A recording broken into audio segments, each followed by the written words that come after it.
Hey everyone, welcome to this video where we are reviewing what we need to know about graphing radical functions, square root functions, simplifying radicals, breaking them apart, rationalizing the denominator, and then some operations with radicals. So let's take a look.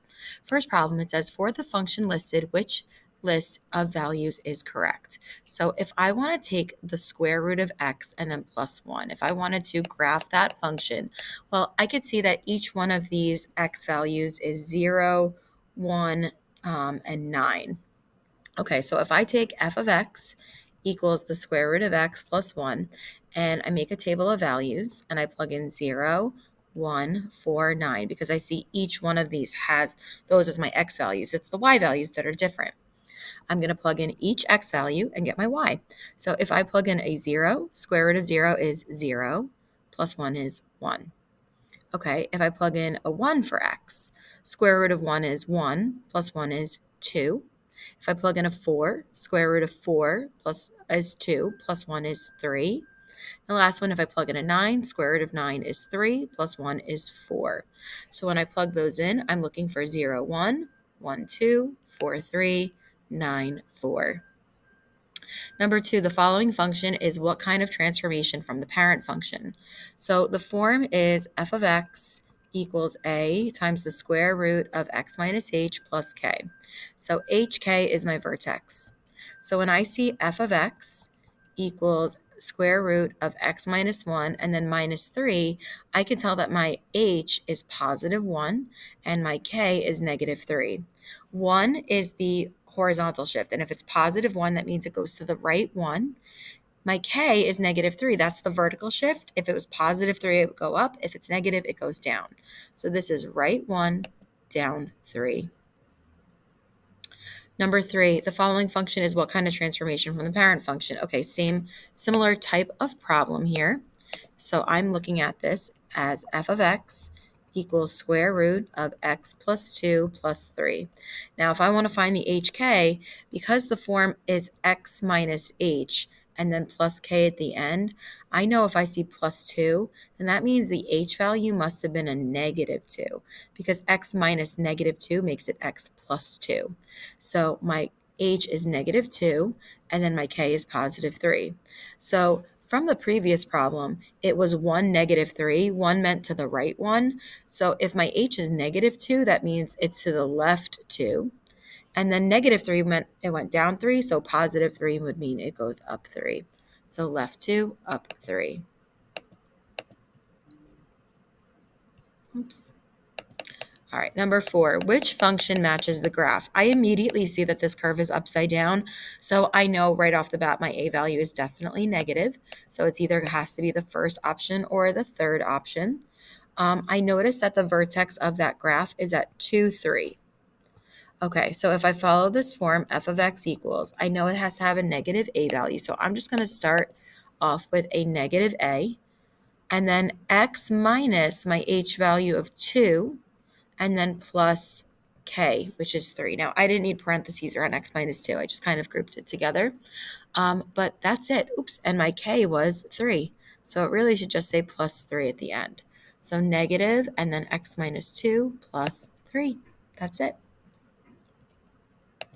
Awesome. Number 5, simplify the radical. Okay, so here's the deal. When we simplify radicals, we have to simplify it based on the biggest perfect square that the value is divisible by. So square root of 20, first of all, is not a perfect square. So when I look at square root of 20, I have to think about my perfect squares. 1, 4, 9, 16, 25. I don't have to go higher than that. And I ask myself, which one of those perfect squares is 20 divisible by? Well, it's divisible by 4. And 4 times what is 20? 4 times 5 is 20. So I first break it up into radical 4, radical 5, which then becomes 2 radical 5, because the square root of 4 is 2, and I don't know the square root of 5, so it just stays that way.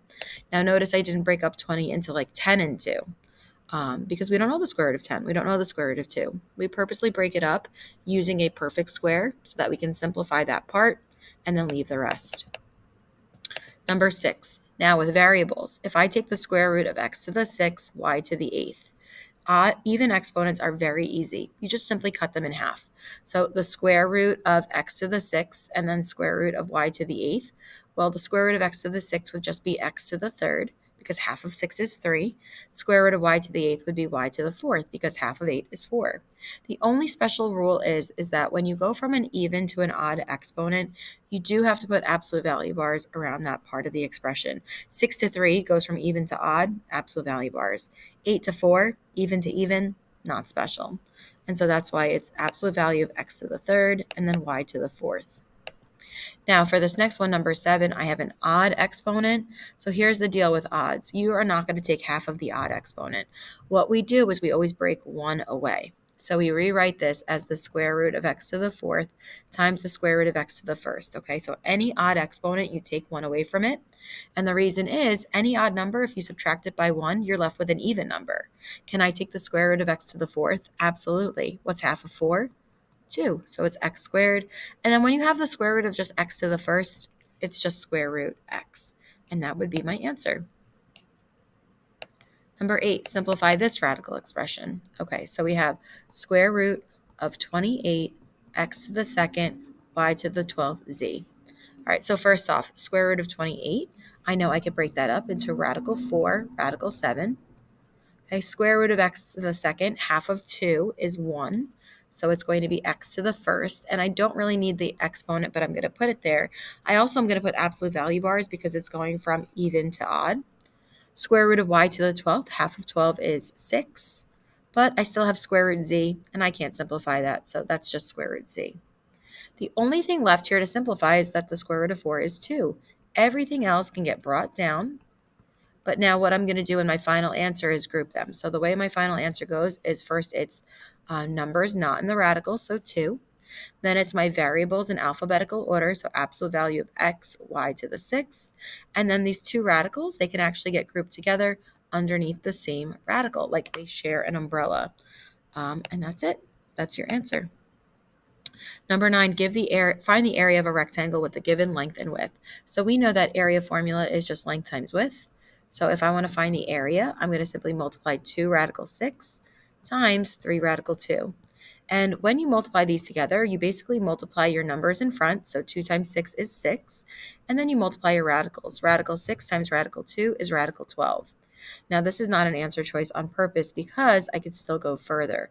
Radical 12 can be broken up into radical 4, radical 3, which really is then 6 times 2, radical 3, and 6 times 2 is 12. And so my final answer is actually 12, radical 3. That's completely simplified. Number 10, find the perimeter of a rectangle. So not the area. Now we should remember that when you have a rectangle, if I know the length and I know the width, I could just duplicate those on the other side. So I know that this is 3 radical 2 on the left, and I know the bottom is 2 radical 6. So basically, if I want to add these up, 3 radical 2 plus 3 radical 2 plus 2 radical 6 plus 2 radical 6, right? Perimeter is just add up all the sides. I'm really just combining like terms. 3 radical 2 plus 3 radical 2 is 6 radical 2. You just add the coefficients, radical 2's just stay. And then 2 radical 6 plus 2 radical 6 is simply 4 radical 6.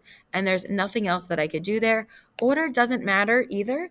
So you can see my answer choice on my multiple choice was opposite from what I had here, but addition's commutative and I have no special order for us. Number 11, simplify the expression. So one of the rules with radicals is you are not allowed to have a radical in the denominator in your final answer. So here, when I have 4 over radical 3, I can't leave that in its simplest form because I need to undo the radical that's in the denominator. And so what we do is we multiply this fraction by a brand new fraction made up of the radical that's actually in the denominator. So when I do this and I multiply 4 over radical 3 by radical 3 over radical 3, and in 4th grade we learned to multiply straight across, 4 times radical 3 is 4 radical 3. Radical 3 times radical 3 is radical 9. But now look at what nicely happens. This becomes 4 radical 3 over the square root of 9 is just 3. And that's my final answer. And I no longer have a radical in the denominator. This process is called rationalizing the denominator. Okay, let's do that again now for number 12. So number 12 says the square root of 2/5. And so what we know is that When I take the square root of a fraction, I'm really taking the square root of the numerator and the square root of the denominator. Now, radical 2 and radical 5 can't be broken up or broken down, but I'm not allowed to have a radical in the denominator. So I multiply this by a brand new fraction made up of the radical that's in the denominator. So radical 5, radical 5. We multiply fractions by multiplying straight across. So radical 2 times radical 5 is radical 10. Radical 5 times radical 5 is radical 25. And here's the beauty, is that this becomes radical 10 over square root of 25, which is 5. And that's my answer, radical 10 over 5. Okay, number 13. Number 13 is a really friendly combining like terms problem. You are only allowed to add radicals if they have the same radicand, which means that the number underneath the square root symbol needs to be the same. If it's not the same, you can't combine them. So look, all of these have the same radical 6. So I'm really just doing the math with the coefficients.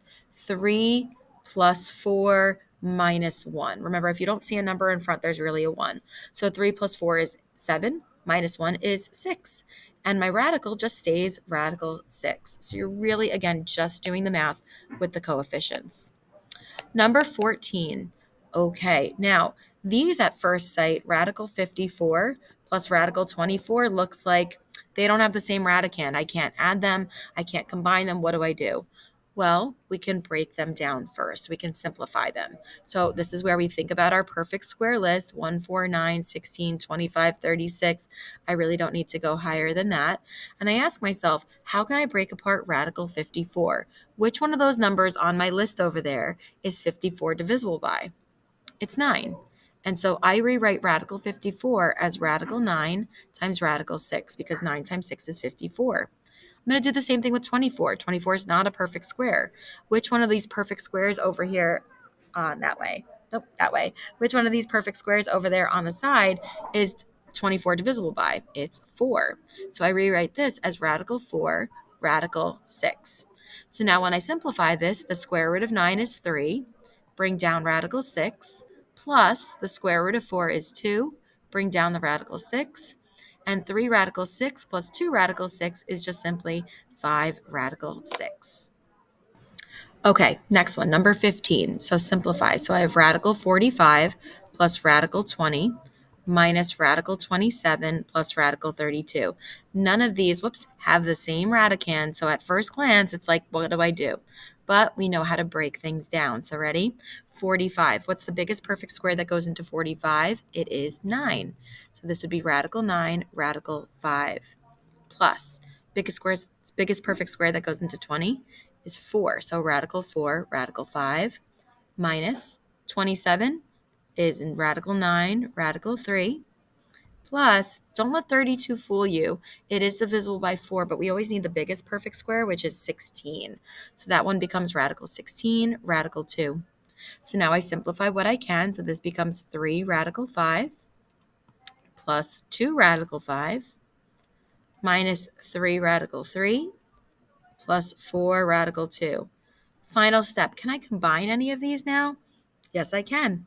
3 radical 2 plus 2 radical 5. 3 radical 5 plus 2 radical 5 is 5 radical 5. But I'm going to bring down minus 3 radical 3 and plus 4 radical 2 because they have nothing to combine with. And that's my answer. And I could see that the last option here is exactly my same answer, just in a mixed up order. Perfect. Number 16, simplify. Okay, so we have 2 radical 5 times radical 8 plus 2 radical 3. I'm just doing the distributive property here. So ready? 2 radical 5 times radical 8. There's really a 1 in front. So that would become 2 radical 40. And then I'm going to do 2 radical 5 times 2 radical 3, which becomes plus 4 radical 15. All right, because 2 times 2 is 4. Okay, I could break down radical 40. So now this would look like 2. Biggest perfect square that goes into 40 is 4.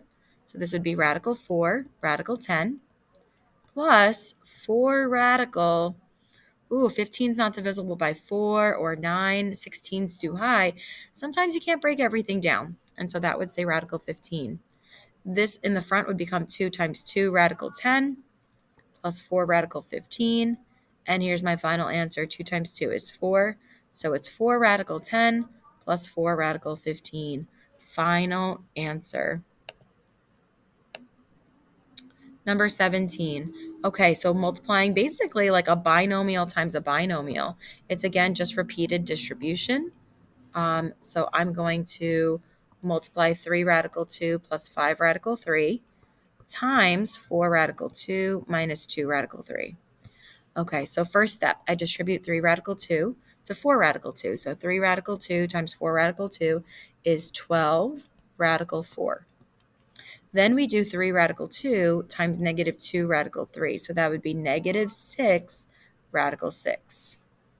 Next thing I distribute is 5 radical 3. So 5 radical 3 times 4 radical 2 becomes 20 radical 6.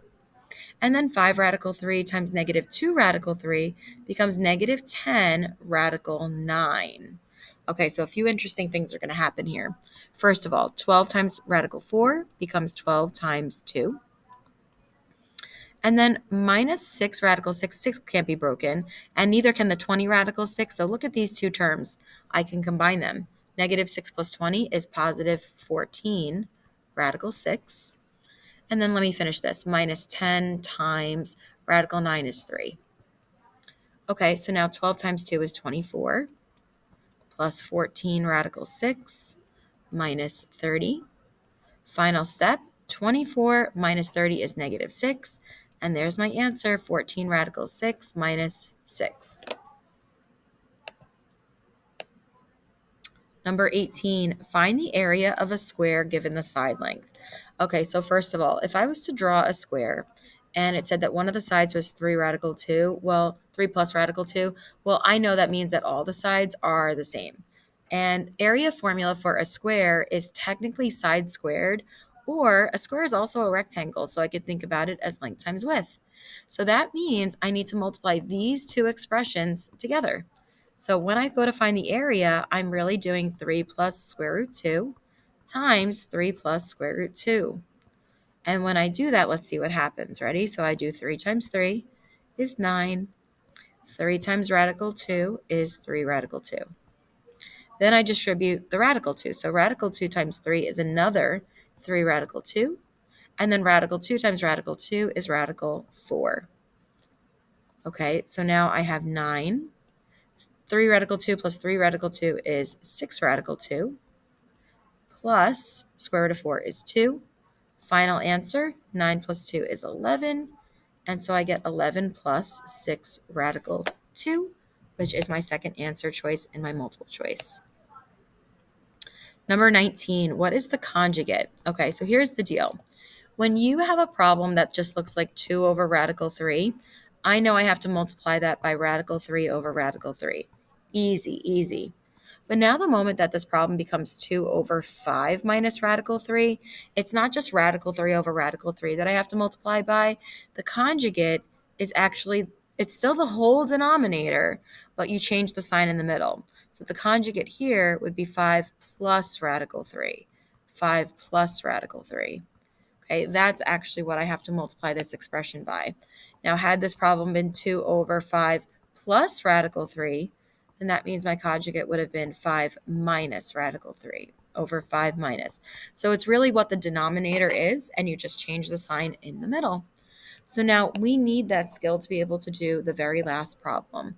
So here in this problem, if I have 4 over 7 minus radical 2, the conjugate is the denominator, but I change the sign in the middle.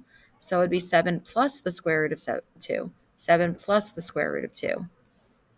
Okay, so now I'm going to go ahead and multiply this. And this is really just the distributive property. So I need to do 4 times 7. 4 times 7 is 28. And then I need to do, actually, let me write this a little bit more below it. Okay, so 4 times 7 is 28. And then I have to also do 4 times the square root of 2. So that's 4 times the square root of 2. Now I have to look at my denominator. And so this is really a binomial times a binomial. And we're going to see something cool that happens. So ready? I would have to first do 7 times 7, 49. Then I have to do 7 times radical 2, which is 7 radical 2. Second half of this, I have to distribute my negative radical 2. So negative radical 2 times 7 is negative 7 radical 2. And then negative radical 2 times positive radical 2 is negative radical 4. Now, first off, in our numerator, as I go to simplify this, I still have 28 plus 4 radical 2. And now look what's happening in my denominator. I have 49 plus 7 radical 2 minus 7 radical 2. Look at these. When you combine them, they are zeroed out. They are gone. So really, in my denominator, I'm left with 49 minus, what is the square root of 4?